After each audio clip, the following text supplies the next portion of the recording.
예, 손흥민 선수가 아시아 선수 최초로 유럽 5대 리그에서 득점왕을 차지했습니다. 손흥민 선수가 최고의 기량을 낼 수 있었던 비결은 바로 기본에 충실했기 때문입니다. 그는 평소 이렇게 말했습니다. 뭐든지 기본이 가장 중요하잖아요. 저는 그렇게 생각해요. 그게 기본에 깔려 있어야 다음 걸 더 잘할 수 있는 거지.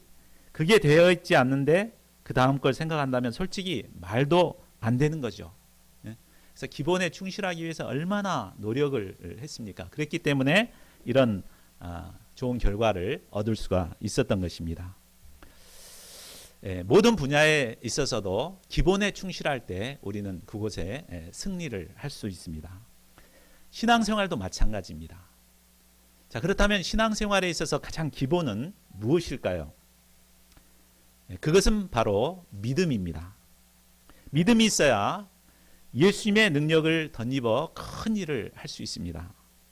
믿음이 있어야 구원에 이를 수도 있습니다. 자, 오늘 말씀에는 믿음에 있어 우리가 본받아야 할 두 사람을 배울 수 있습니다. 한 사람은 12회를 혈루증으로 고생하다가 나음을 받게 된 여인입니다. 또 한 사람은 딸의 죽음으로 잠시 믿음이 흔들렸지만 예수님의 도움으로 딸의 부활을 경험한 회당장 야이로입니다. 이 두 사람은 믿음이 있었기 때문에 예수님의 큰 능력을 체험하고 구원의 은혜를 누리게 되었습니다. 자, 오늘 말씀을 통해 이들의 믿음을 본받아 저희 모두가 기본이 탄탄한 믿음의 사람들로 성장할 수 있기를 기도합니다. 제1장 믿음으로 예수님께 엎드려 간구한 야이로 40절에서 42절입니다. 예수께서 거라사 지방에서 군대 귀신 들린 자를 고치신 후에 다시 가버나움으로 돌아오셨습니다. 거라사인들은 예수님이 군대 귀신을 쫓아내면서 많은 돼지떼를 희생시킨 것 때문에 제발 그 지방에서 나가달라고 떠밀어 내보냈습니다.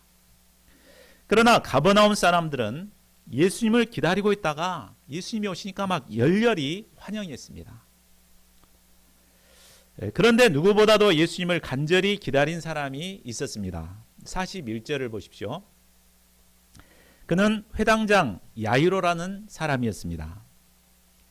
당시 유대 사회는 회당 중심의 사회였습니다. 그래서 회당은 안식일에 예배를 드릴 뿐만 아니라 또 평일에는 그곳이 교육기관이 되었습니다. 또 때로는 이렇게 사소한 분쟁이 있을 때 재판을 하는 장소이기도 했습니다. 회당장은 이런 회당의 전반적인 운영과 관리와 책임을 맡은 사람입니다. 그러니까 오늘날로 하면 뭐 이렇게 시장이나 뭐 학교 교장이나 판사와 같은 이것을 겸하여 갖춘 아주 지체 높은 분임을 알 수 있습니다. 때문에 그는 그 지방에서 가장 존경받는 덕망 있고 인품을 갖춘 자였음을 알 수 있습니다.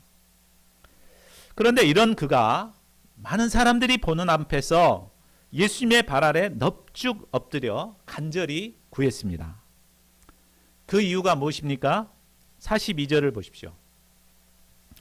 그에게 12살 된 외딸이 있었는데 이름 모를 병에 걸려 시름시름 앓고 죽어가고 있었기 때문입니다. 저는 딸을 키워봐서 그 마음을 잘 모릅니다. 그런데 주변에 딸을 가진 아버지들을 보면은 이렇게 딸바보들인 것을 볼 수 있어요. 그냥 막 딸 얘기만 나오면 막 싱글벙글 막 입이 벌어집니다. 제 친구 중에 한 명은 제가 막 이렇게 볼 때마다 전도를 해도 도무지 교회를 다니지 않았습니다. 근데 이제 이번에 딸이 믿음 좋은 가정과 이렇게 결혼을 하게 됐어요. 그래서 딸이 아빠는 꼭 이제 이렇게 교회에 다녀야 된다 이렇게 하니까 이제 교회를 나가서 아주 열심히 신앙생활하는 것을 볼 수 있었습니다. 친구 말도 안 듣더니 딸 말을 이렇게 듣고 신앙생활을 시작하고 있습니다. 아마 야이로는 자식을 낳지 못하고 있다가 늙음하게 외동딸을 얻게 되었던 것 같습니다.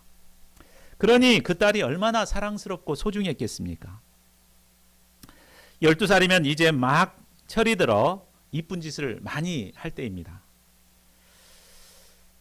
아마 아빠가 회당에서 일하다 늦게 돌아오면 딸은 아빠를 반갑게 맞으며 아빠를 막 이렇게 기쁘게 해줬을 것입니다. 막 어깨도 주물러 드리고 이랬을 것입니다. 그러면 하루의 피로가 금세 사라지고 새 힘이 솟았습니다. 회당장에게 있어 외동딸은 세상을 살아가는 의미요 목적이었습니다. 그런데 이처럼 귀한 외동딸이 그만 몹쓸 병에 걸려 죽어가고 있었습니다. 아마 그는 자신이 가진 모든 것을 동원해 아이를 살리기 위해 백방으로 노력했을 것입니다. 용하다는 의사를 다 찾아다니고 귀하다는 약도 다 사다 먹였습니다. 그러나 딸은 나을 기미를 보이지 않고 점점 죽어가고 있었습니다. 참 얼마나 절망이 되었겠습니까? 그런데 이런 절망적인 상황에서 예수님의 소문을 듣게 되었습니다. 예수님은 불치병자도 고치시고 심지어 장사되어 죽어있는 나인성 과부의 아들도 살리셨다는 소식을 듣게 되었습니다. 이 소식은 절망의 바다에 빠져있던 그에게 한 줄기 빛과도 같았습니다. 그런데 그가 예수님께 찾아왔는데 예수님이 보이지 않았습니다. 거라사 지방의 제자들과 함께 갔다는 것입니다. 그는 이 예수님이 다시 돌아오기만 마음 졸이고 기다리고 있었습니다. 그리고 예수님이 오시자마자 예수님 발 앞에 넙죽 엎드려 간절히 구했습니다. 그에게 있어 회당장의 체면이나 자존심은 아무런 필요가 없었습니다. 딸을 살릴 수만 있다면 이것이 마지막 기회라고 생각하고 예수님께 필사적으로 매달렸습니다. 자, 믿음은 이처럼 간절히 바라는 것에서부터 시작됩니다. 무엇에서부터 시작된다고요? 간절히 바라는 것에서부터 시작됩니다. 간절하고 절박한 기도 제목이 있을 때 야이로처럼 예수님께 나와 간절히 구할 수 있습니다. 히브리서 11장 1절에 보면 믿음은 바라는 것에서부터 시작된다 그랬죠. 그래서 간절히 바랄 때 그것이 우리에게 실상으로 주어지게 되는 것입니다. 또한 하나님께서는 이 간절히 바라는 이 마음을 주시기 위해서 우리에게 어렵고 힘든 일을 배열해 주시는 것 같습니다. 참 그러니까 하나님께서는 우리에게 믿음을 주시기 위해서 우리에게 어려움을 주십니다. 그러니까 우리가 어려움을 당할 때 어떻게 생각해야 되겠습니까? 나 왜 이렇게 어려움을 준다냐 이렇게 하면서 원망할 것이 아니라 하나님께서 귀한 믿음을 주시기 위해서 나에게 이런 어려움을 주셨구나 이렇게 생각하고 정말 절박한 심정으로 하나님께 예수님께 나아가 간구하는 자들이 되어야겠습니다. 그래야 할 때 우리가 금보다 귀한 믿음을 소유할 수 있습니다. 제2장 믿음으로 예수님 옷에 손을 댄 여자 43절에서 48절 말씀입니다. 자, 야이로의 믿음의 강구를 기뻐하신 예수님은 흔쾌히 그와 함께 야이로의 집으로 가고 있었습니다. 예수님을 환영하던 많은 무리들도 함께 밀려들어 따라가고 있었습니다. 그런데 무리 중에 또 한 사람의 주인공이 그 뒤를 숨어서 따라가고 있습니다. 그림에 보면 찾으셨습니까? 숨은 그림 찾기. 43절을 보십시오. 자, 그는 바로 12해 동안 혈루증으로 고통받고 있던 여자였습니다. 혈루증은 여성의 자궁에서 계속해서 피를 흘리는 병입니다. 그런데 1, 2년도 아니고 12년 동안 혈루증을 앓고 있었으니 그의 모습이 어떻겠습니까? 핏기가 하나도 없고 또 정신적으로나 육체적으로 정말 고통이 심했을 것입니다. 마가복음 5장 26절에 보면 그는 많은 의사에게 많은 괴로움을 받았고 가진 것도 다 허비하였으되 아무런 효험도 없고 도리어 더 중해졌다고 했습니다. 여인은 고침을 받기 위해 용하다는 의사를 다 찾아다녔습니다. 의사들은 처음에 마주할 때는 내가 고칠 수 있다고 막 큰 소리를 치고 돈을 요구했습니다. 그런데 돈을 탁 받아먹고 나서는 최선을 다했지만 할 수 없다, 이렇게 오리발을 내밀었습니다. 이로 인해 여인은 마음의 상처를 받고 있던 재산까지 다 허비하고 병은 더욱 중해졌습니다. 무엇보다 그녀를 힘들게 한 것은 바로 자신이 부정한 자라는 정죄의식이었습니다. 레위기 15장을 보면 피를 흘리는 모든 유출병은 부정한 병으로 규정하고 있습니다.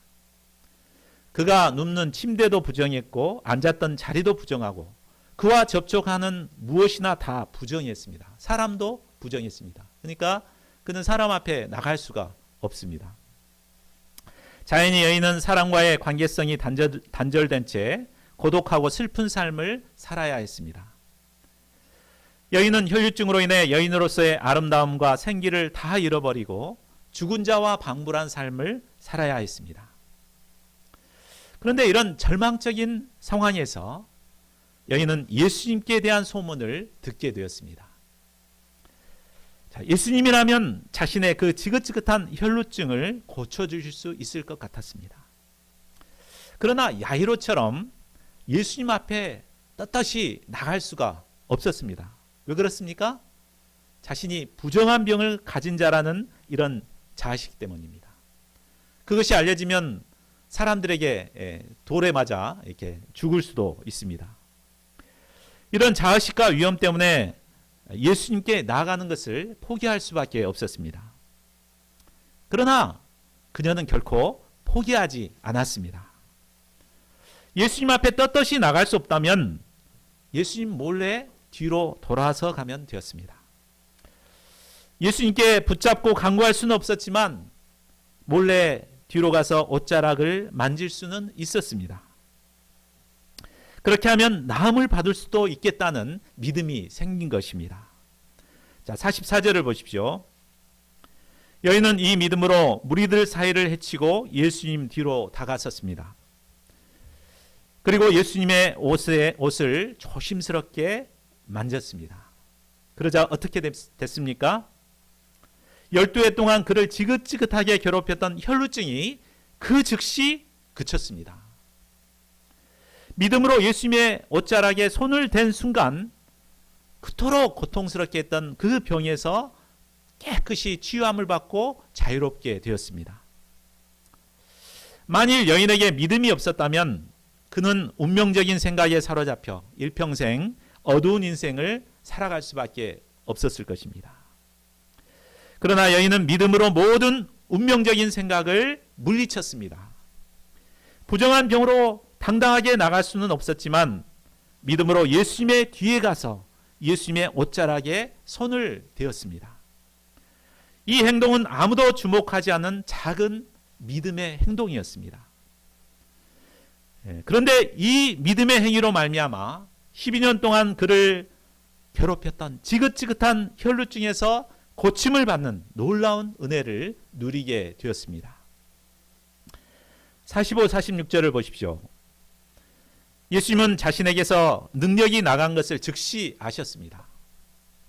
그래서 발걸음을 멈추고 손을 댄 여인을 찾기 시작했습니다.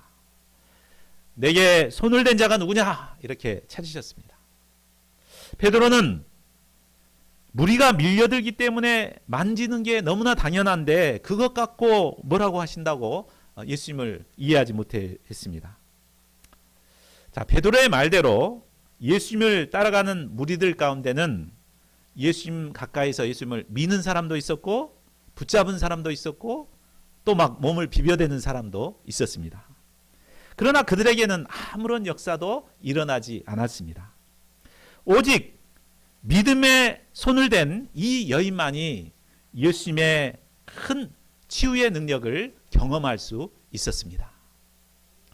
자, 우리는 여기서 무엇을 배울 수 있습니까? 자, 많은 사람들이 예수님께 나오지만 오직 믿음의 행위를 한 사람만이 예수님의 능력을 체험하게 된다는 것입니다. 많은 사람들이 예수님께 나옵니다. 일요일 되면 많은 사람들이 교회에 나오죠. 또 우리는 그들 중에 한 사람일 것입니다. 그러나 예수님의 능력은 오직 믿음의 사람에게만 나타나게 됩니다.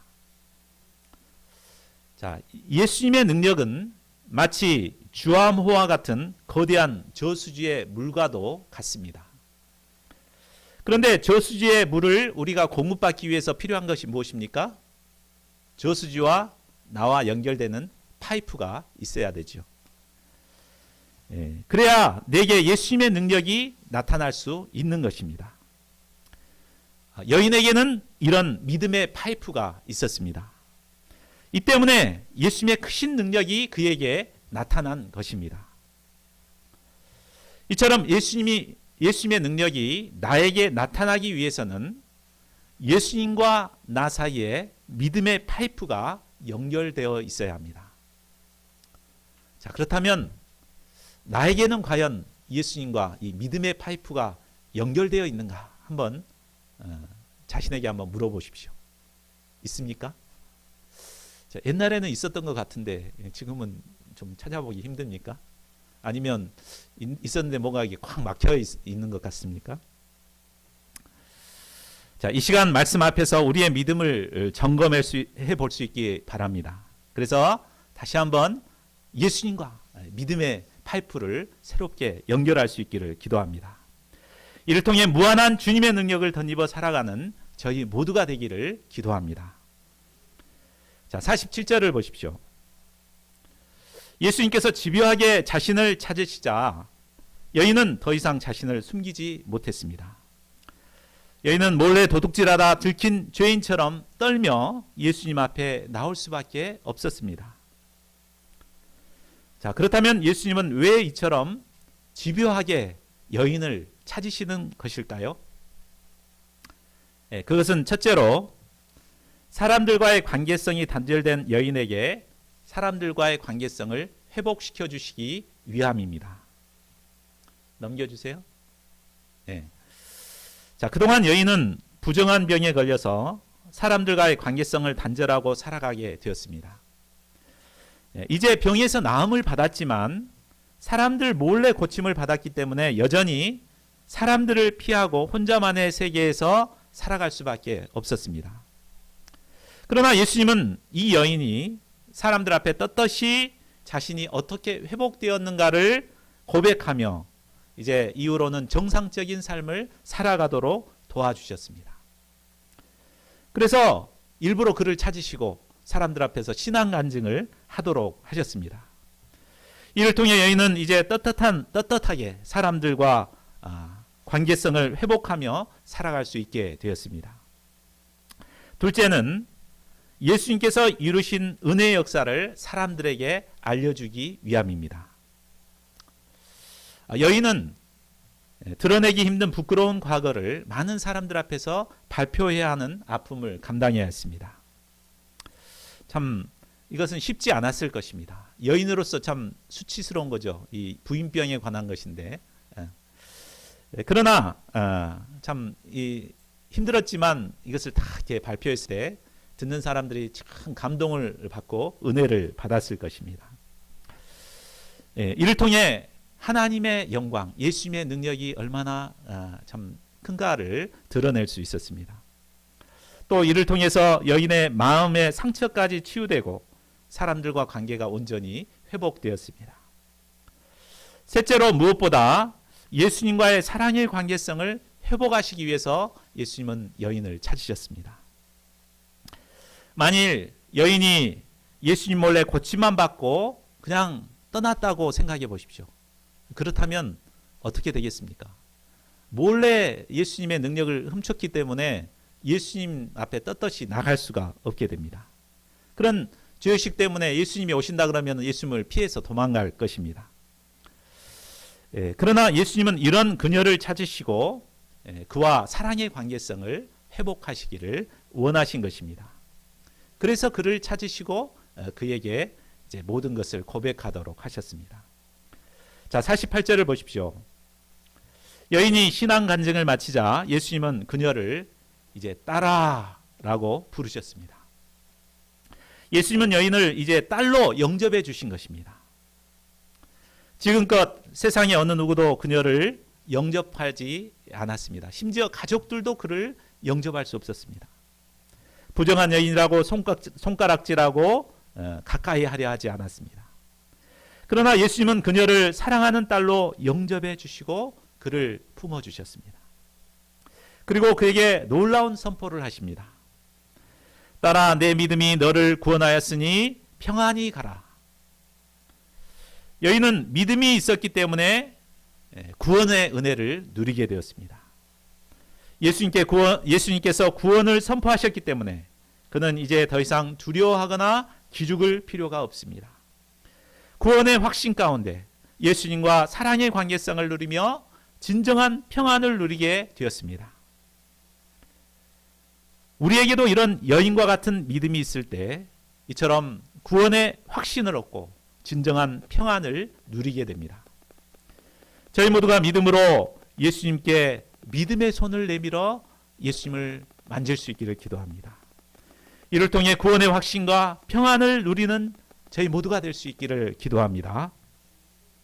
제3장 두려워하지 말고 믿도록 도우신 예수님 49절에서 56절입니다. 많은 사람들이 혈류증에서 고침을 받은 여인을 통해 큰 은혜를 받았습니다. 아마 곁에서 지켜보던 야이로도 은혜를 받았을 것입니다. 그러나 한편으로 죽어가는 딸을 생각할 때 초조한 마음에 발을 동동 구르고 있었을 것입니다. 그런데 언제나 불길한 예감은 틀리지 않습니다. 49절을 보십시오. 예수님께서 아직 여인과 말씀하실 때 회당장의 집에서 사람이 와서 말했습니다. 당신의 딸이 죽었나이다. 선생님을 더 괴롭게 하지 마소서. 예수님이 집에 거의 다 와가고 있는데 그만 딸이 죽었다는 소식을 듣게 된 것입니다. 딸의 죽음으로 인해 소망은 절망으로 바뀌고 사망 권세가 그를 무섭게 엄습했습니다. 이어 그는 야이로에게 선생님을 더 괴롭게 하지 마소서라고 말합니다. 이 말을 얼핏 들으면 예수님을 위해 주는 말처럼 들립니다. 그러나 실상은 예수님께 대한 불신을 심는 말이었습니다. 아무리 능력 있는 예수님이라도 죽은 사람은 살릴 수 없으니 더 이상 괴롭히지 말고 빨리 가서 딸 장사나 지내시오. 이런 말입니다. 자, 이 말을 들은 야이로의 마음이 어떠했겠습니까? 또한 예수님은 이런 그를 어떻게 도와주십니까? 우리 다 같이 50절 말씀을 함께 읽어보겠습니다. 자, 시작. 예수께서 들으시고 이르시되 두려워하지 말고 믿기만 하라. 그리하면 딸이 구원을 얻으리라 하시고. 자, 딸의 죽음의 소식과 불신의 말을 들은 야이로의 마음에는 여러 가지 감정이 올라왔을 것입니다. 자, 어떤 마음이 들었을까요? 가던 길을 멈추고 지체하신 예수님께 대한 원망의 마음이 있었거나 좀 빨리 가지 그냥 왜 그냥 이렇게 지체하셨는가. 또 가던 길을 멈추고 지체하게 한 그 여인이 괜히 끼어들어가지고 이렇게 시간을 지체했다. 그 여인에 대한 미움의 감정이 막 올라왔을 것입니다. 또한 좀 더 일찍 예수님께 모시고 왔더라면 죽지는 않았을 텐데 이런 후회와 자책하는 마음도 있었을 것입니다. 그런데 예수님께서는 이런 겉표면에 드러난 그런 감정보다 그 내면 깊숙이에 숨어있는 속감정에 주목하셨습니다. 그 속감정이 무엇입니까? 바로 두려움입니다. 이 두려움은 바로 딸이 죽었다는 소문을 듣는 순간에 생겨난 것입니다. 곧 사망 권세로부터 이 두려움이 온 것입니다. 그는 이 두려움에 사로잡혀서 원망과 불평과 후회와 자포자기 등과 같은 온갖 부정적인 감정에 사로잡힌 것입니다.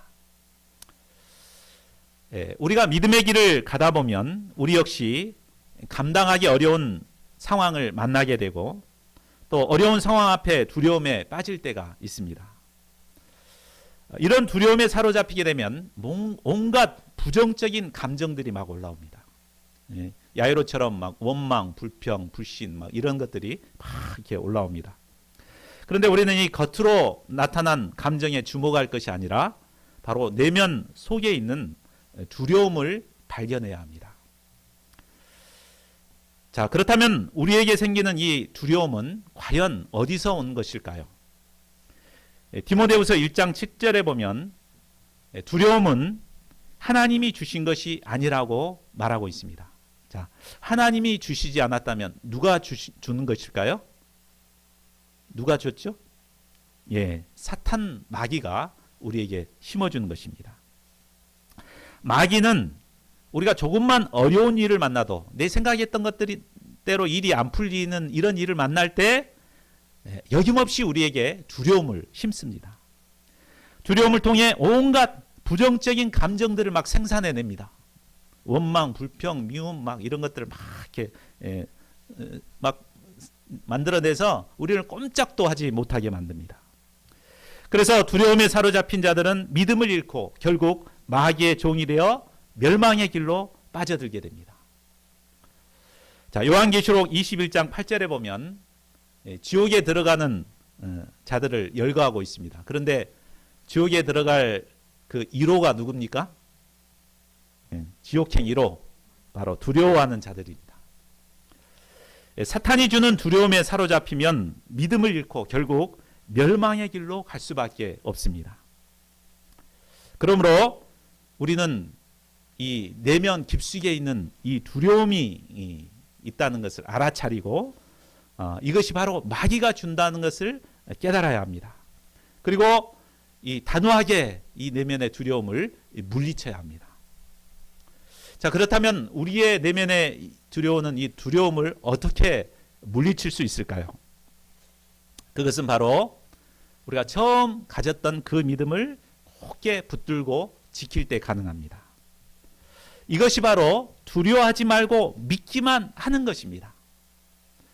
야이로가 처음 예수님 발 아래 꿇어 엎드려 간구했을 때 그에게는 믿음이 있었습니다. 예수님이 함께 가시기만 하면 죽어가는 딸이 살아날 것을 확실히 믿고 믿었습니다. 이 믿음 때문에 회당장의 체면도 다 버리고 예수님 발 앞에 엎드려 간구했습니다. 그러나 딸이 죽었다는 상황으로 인해 이 믿음이 사라지고 그는 두려움의 종이 되고 말았습니다. 자, 우리도 이러기 쉽습니다. 우리가 참 믿음으로 산다고 이렇게 큰 소리치고 막 하다가 갑자기 예기치 않는 어려움을 탁 만나게 되면 참 믿음을 잃어버리고 두려움에 사로잡히기 쉽습니다. 그러나 두려움을 물리치기 위해서는 처음 가졌던 그 믿음을 굳게 붙잡는 것입니다. 이렇게 할 때 우리가 참 어려운 가운데서도 구원의 우리를 구원하는 구원의 능력을 체험하게 될 것입니다. 자, 우리가 믿는 예수님은 어떤 분이십니까? 예수님은 말씀 한마디로 천지 만물을 창조하신 분이십니다. 거친 광풍도 말씀으로 잠잠하게 하시고 군대 귀신 들린 사람도 말씀으로 물리쳐 주신 분이십니다. 이 예수님은 죽은 자도 살리신 부활이요 생명의 주님이십니다. 이 예수님께서 바로 우리와 함께 하십니다. 믿습니까? 믿습니까? 우리가 이 믿음이 있을 때 어떤 힘든 상황에서도 우리가 두려움을 물리치고 믿음을 체험할 수가 있습니다. 오늘날은 한 영혼을 구원하기가 너무나 어려운 시대입니다. 참 사람들은 영적인 것에 전혀 관심이 없고 어떻게 하면 재미있게 즐길 것인가 이것만 생각합니다. 고민하고 인생에 대해서 생각하고 막 미래를 이런 거 막 안 하려고 합니다. 그래서 우리가 전도하기가 너무 어렵습니다. 참 이런 가운데 한 영혼을 구원하기가 참 얼마나 힘이 듭니까? 참 우리가 열심히 도왔지만 이런 양들이 막 떠나기도 하고 힘들어지기도 하고 이런 것들을 경험합니다. 이럴 때 우리는 참 그동안의 수고가 헛된 것 같아서 절망에 빠지고 참 두려움에 사로잡히기가 쉽습니다. 그러나 예수님께서는 상황이 아무리 어렵더라도 우리가 두려워하지 않고 끝까지 믿기를 원하십니다. 저희 같이 공부하는 스텝 목자님 중에 이제 제 동료가 있는데 그분은 그 우울증에 빠진 양을 정말 헌신적으로 이렇게 도왔습니다. 근데 도왔는데 그 양이 그만 자살을 해버렸어요. 그 충격 때문에 내가 이렇게 양을 도울 수 없다 이런 두려움에 이렇게 사로잡혀 가지고 한동안 이렇게 양을 돕지를 못했습니다. 그래서 두려움에 사로잡혀 가지고 이제 스텝 목자인데도 이렇게 목자로서의 이렇게 역할을 잘 못하고 이렇게 했죠. 그러나 이제 이것을 내가 두려움에 사로잡혀 있다는 것을 깨닫고 회개하고 예수님을 믿었을 때 이제 두려움을 물리치고 이제는 개척 목자로서 아주 이렇게 능력이 있게 살아가고 있습니다. 하나님께서는 우리에게 이런 믿음을 갖기를 원하십니다. 우리가 어려운 상황이나 시대를 바라보면 우리가 두려움에 사로잡히기 쉽습니다. 그러나 우리는 누구를 바라봐야 되겠습니까? 믿음의 주요 온전케 하시는 예수님을 바라봐야 합니다. 그리고 끝까지 이 예수님을 붙들고 믿음으로 나가야 합니다. 그리할 때 예수님께서 우리를 통해서 구원의 역사를 이루어 주십니다. 자, 51절을 보십시오. 예수님은 집에 이르러 베드로와 요한, 야고보와 아이의 부모 외에 함께 들어가기를 허락하지 않으셨습니다. 생명을 살리는 역사에는 많은 사람이 필요하지 않습니다. 소수의 믿음의 사람이 필요합니다. 52절을 보십시오. 집안에 들어서니 모든 사람들은 아이로 인해 울며 통곡하고 있었습니다. 예수님은 그들에게 울지 말라, 죽은 것이 아니라 잔다라고 하십니다. 예수님 안에서의 죽음은 잠에 불과하기 때문입니다. 그러나 사람들은 아이가 죽은 것을 잘 알고 있었기 때문에 예수님의 이 말을 비웃었습니다. 비웃는 그들 앞에서 예수님은 어떻게 하십니까? 54절을 보십시오. 예수님은 죽은 아이의 손을 잡고 불렀습니다. 아이야, 일어나라.